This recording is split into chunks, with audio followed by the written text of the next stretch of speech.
La mondialisation n'est pas née il y a 10 ans, mais il y a environ 200 ans. Alors pour étayer ce propos, je voudrais vous donner quelques éclairages historiques et géographiques sur la mondialisation pour sortir celle-ci de ses aspects strictement économiques. La semaine dernière, j'avais rappelé les origines, c'est-à-dire les explorations, les découvertes qui ont conduit vers un monde fini, cartographié. Cette semaine, je vais rappeler quelques-uns des instruments qui ont peu à peu aidé à faire fonctionner cette mondialisation, les transports, les réseaux, les satellites, les villes, le commerce, les marchés d'échange. Je voudrais faire un petit peu de classement pour vous montrer que la mondialisation n'est pas une force supérieure dirigée par un chef d'orchestre, mais une dynamique de lien entre différents ensembles. Premier instrument, c'est évidemment le réseau humain. Prenons l'exemple du réseau que forme la diaspora chinoise dans le monde. On pourrait tout aussi bien prendre l'exemple de la diaspora indienne ou de la diaspora irlandaise. D'ailleurs, l'une et l'autre forment un réseau plus efficace que par exemple celui de la francophonie. On voit là sur les cartes que les Chinois de la diaspora sont surtout présents en Asie du Sud-Est, en Océanie, aux États-Unis, au Canada. Car au cours des siècles, de grandes secousses politiques ont provoqué plusieurs grandes vagues d'émigration de Chinois. L'Asie du Sud-Est est la zone traditionnelle des migrations chinoises. Ils y ont d'abord été poussés dès le XIIIe siècle, après l'arrivée des Mongols en Chine continentale. Les Anglais ont fait venir des coulis chinois au XIXe siècle vers l'Empire britannique. L'Ouest américain a aussi importé des coulis pour les faire travailler dans les mines d'or californiennes au XIXe siècle. La Longue Marche et l'arrivée des communistes au pouvoir à Pékin a poussé de nombreux Chinois en 1949 vers Taïwan et Hong Kong. La révolution culturelle des années 60 a poussé les Chinois à nouveau vers l'Asie du Sud-Est. Et en moindre nombre, beaucoup ont quitté Hong Kong dans les années 90, avant la rétrocession à la Chine. Résultat, en quelques siècles, les Chinois ont pu être présents à peu près partout dans le monde.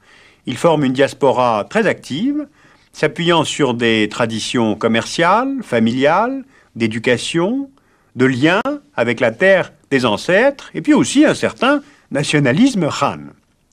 Les Chinois d'outre-mer forment un réseau mondialisé, assez cohérent et technologiquement performant.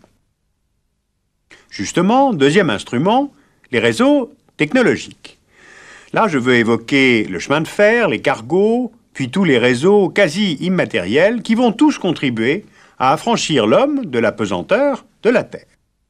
Si le commerce se développe à travers le monde par l'intensification des échanges, c'est grâce à l'amélioration de la marine à voile, puis l'introduction des paquebots transocéaniques au XIXe siècle. Et depuis le milieu du XXe siècle, grâce à l'avion, qui va révolutionner le transport et devenir, aussi bien pour le fret que pour les passagers, un vecteur de plus en plus important de la mondialisation. C'est en 1906 que Santos Dumont effectue un vol sur la pelouse de Bagatelle de 21 secondes et de 220 mètres de long. Aujourd'hui, donc moins de 100 ans plus tard, l'avion a permis de relier tous les points de la planète. C'est-à-dire qu'il n'y a plus d'obstacle au déplacement des hommes dans le monde. Ensuite, l'avion s'est démocratisé. Le nombre de passagers de vols internationaux a doublé ces 10 dernières années. 243 millions de passagers transportés en 1988, 439 millions en 1997. Et puis enfin, il s'est accéléré, c'est-à-dire qu'il a changé par la vitesse la géographie du monde. Le temps du Paris-New York en Concorde est moins important que Paris-Lyon en voiture, alors que la distance est 12 fois plus importante. Troisième instrument, les réseaux qui transportent des informations. Au début du XIXe siècle, une nouvelle émise à Londres mettait plusieurs mois pour atteindre l'Inde par bateau. L'invention du télégraphe, s'appuyant sur celle de l'électricité, a fait que le passage d'une information n'a plus été soumis à la distance. Nouvelle accélération avec le téléphone au XXe siècle, puis aujourd'hui, avec les réseaux câblés, les satellites et Internet. Et ces nouvelles technologies changent l'économie mondiale.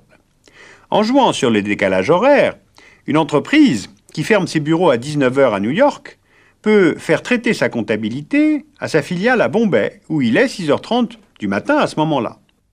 et elle va la récupérer, sa comptabilité, traiter à l'ouverture de ses bureaux le lendemain matin chez elle.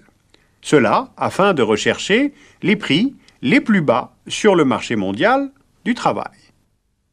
De même, les satellites de transmission ou de télévision permettent de disposer de la même information au même moment. La plus ancienne chaîne de télévision satellite à vocation mondiale, c'est l'américaine CNN. Elle s'appuie sur une quinzaine de satellites et peut potentiellement toucher 4 milliards de téléspectateurs répartis dans le monde. Et ceux qui la reçoivent bénéficient certes d'une information identique, immédiate, mais aussi d'une seule vision américaine du monde. Or, une telle chambre d'écho donne une ampleur démesurée à des histoires aussi abracadabrantes que Monica Lewinsky ou le clash des civilisations, ou bien une vision déformée de la situation en Irak. Ces grands réseaux sont d'ailleurs des enjeux majeurs. Ils mènent à des concentrations de type capitalistique et ces télévisions par satellite sont un instrument d'unification du monde.